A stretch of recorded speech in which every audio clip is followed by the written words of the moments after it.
So, I guess for me, I think goal setting is about recognizing what your values are, firstly, and identifying why you wanted to come to university in the first place.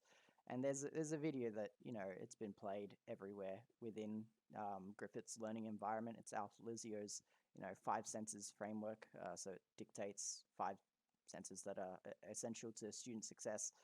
And I think a sense of purpose kind of really ties in with goals. So recognizing what your values are, why you're coming to university, and making sure that they're the right reasons to actually be at university. I think that's probably the key takeaway. I mean, I know my goals have shifted a lot since I started university. As we touched on Well, you before, started at university back in what, the 1600s, right? roughly, I mean, 2016, but close enough.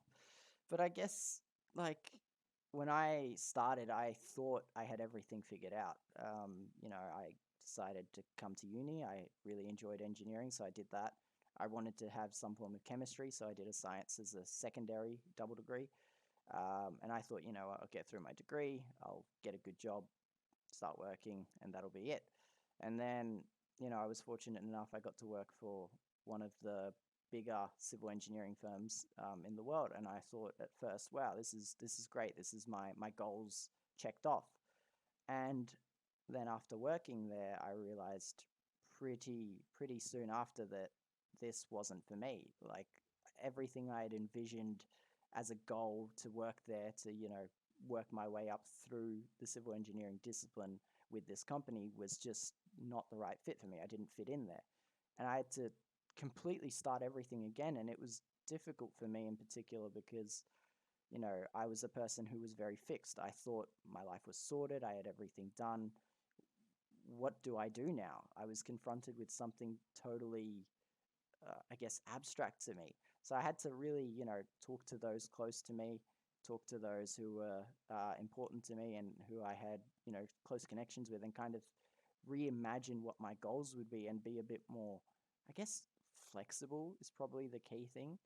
I think I found that being more flexible with your goals is probably what's the key indicator of having good goals, because now I've got goals where I'm happy with what I'm projecting or what I'm thinking I'm going to do.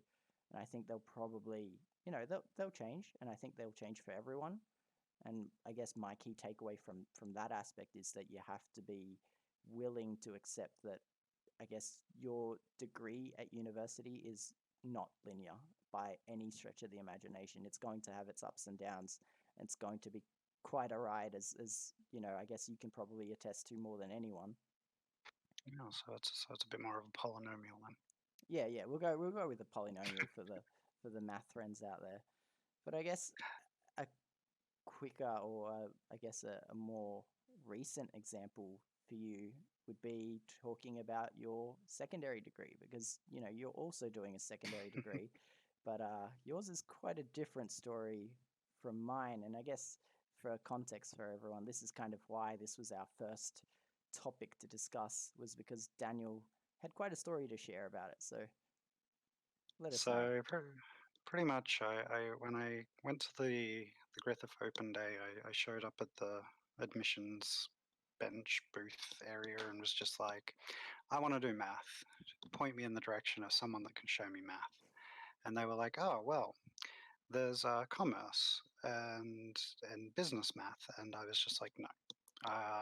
Part of the reason that I didn't cover before that I came to uni was uh, I thought I wanted to be an accountant for ages because I always loved playing with money and everything like that. But on in the real world where I was doing a job at an accounting firm as an admin and um, working with the accountants there, I was like, wow, there's really no math and money involved here at all.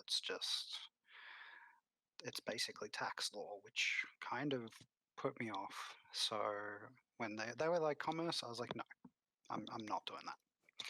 And then they're like, okay, well maybe there's education, and I'm like, yeah, no, I don't think I'd do well with a large group of children.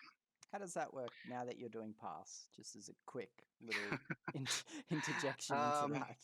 well, look, because I am 33 and most of the incoming cohort last year was what, like 18?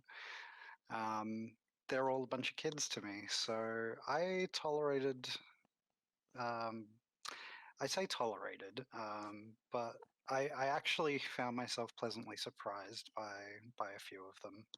Um, some of them know who they are, others may not. But no, it was a different experience, and it reminded me that I probably shouldn't be quite as close-minded about that. So Anyways, back to anyway, your story. the next part of the process was like, well, I guess you can go talk to the science people because they've got an applied math degree, and I'm like, bingo, that's the one I'm doing. Um, so I went over to the science thing and was chatting with Joe Tiralago, who a few of you may know because he's Mm-hmm. most likely Yep. your course, not course, program director. Yep. That's the one. And he was like, because I walked up to him and I was like, I want to do math, and he's like, I'm not the guy to talk to, and I was like, but they sent me to you, and he's like, but I know a guy, and I'm like, good, excellent. I may be paraphrasing. I don't think the conversation went like this. I can imagine it did. So we were up near G42, and he walked me up to where I want to say 39 is. Is this Yep, I can't Yuri's remember. building? Yep, Okay, yep. this is where I met Yuri, Okay, yes, and yes. Yuri was standing out in front of the engineering slash now sciences area and handing out flyers and talking to people. And Joe walked me over to him and was like, Yuri, this is Daniel. He wants to do math. I'm leaving him with you. And then he just disappeared. I was like, okay, cool. And so Yuri just started talking to me about math. And it was kind of at that moment I was like, you know what? I don't even care what the math is. I want to learn from this guy because he has passion coming out of his ears. And he started telling me about all the sorts of research and stuff he was doing about like liver kinetics and how part of his work is using math to work out how quickly the body absorbs part of the pill, like these sorts of pills into the bloodstream and stuff like that. And I'm just like, you can do that with math? And he's like, yeah. And I was like, okay, sweet. Um, so it wasn't until trimester 2 of my first year, which was technically I don't even know how to describe my path, but that I actually got to learn from Yuri, and it was every single bit of what I expected it to be. He was just so passionate and so amazing. And in between meeting him at that point and starting my university journey and then meeting with him, I also met quite a few other really amazing faculty at Griffith that kind of has me going, you know what, I really, really like these people and I want to learn from them, basically.